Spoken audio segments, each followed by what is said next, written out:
ৰঞ্জিত কুমাৰ দেৱ গোস্বামীৰ বাহিৰেও ইয়াত আৰু বাকী 9টা বক্তৃতা সন্নিৱিষ্ট হৈ আছে আৰু সেইকেইটা হৈছে ডক্টৰ নগেন শইকীয়া, অজিত বৰুৱা বোধ আৰু ভাৱনাৰ বৌদ্ধিক কাৰিকৰ, ডক্টৰ হৰেকৃষ্ণ ডেকাৰ বক্তব্য কবিতা আৰু সংস্কৃত কাব্যতত্ত্ব, প্ৰভাত বৰাৰ ঊনবিংশৰ বিংশ শতিকাৰ ফৰাচী কবিতা আৰু অসমীয়া কবিতাত তাৰ অনুৰণ, প্ৰদীপ খাটনিয়াৰৰ অজিত বৰুৱা আৰু পাণ্ডিত্যৰ সৃষ্টিশীল ব্যৱহাৰ, ডক্টৰ হীৰেণ গোহাঁইৰ সংকটকালত গম্ভীৰ কলা সংস্কৃতিৰ চৰ্চা, পৰিশীলয়দাৰীৰ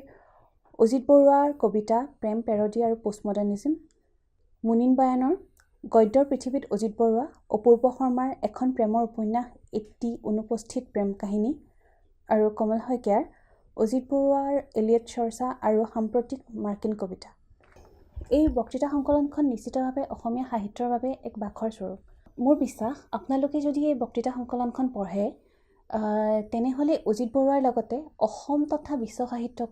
আপোনালোকে আৰু অলপ ভালকৈ বুজিব পাৰিব।